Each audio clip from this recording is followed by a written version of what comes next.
بدبختی یہ ہے کہ گناہ کرتے رہیں اور مقبول بارگاہ ہونے کی امید بھی رکھیں۔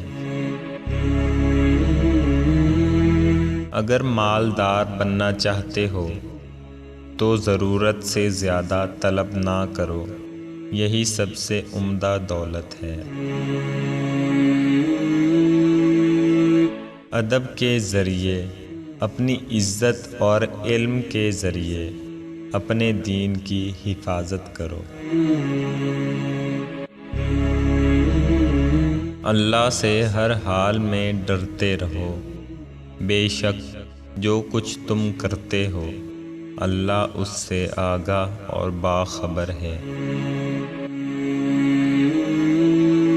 تمہاری جیسی نیت ہوگی ویسا ہی تم کو پھل ملے گا۔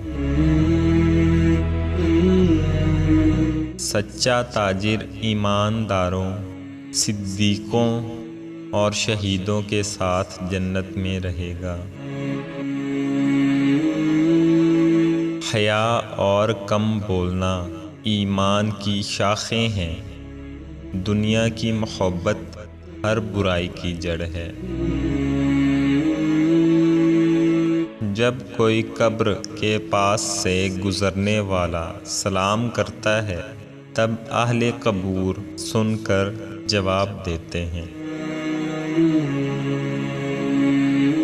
عمل صالح وہ ہے جس پر لوگوں سے تعریف کی امید نہ کی جائے۔ یقین ہی پورا ایمان ہے، تو دین کی تمام باتوں میں یقین کی کفایت پیدا کرو۔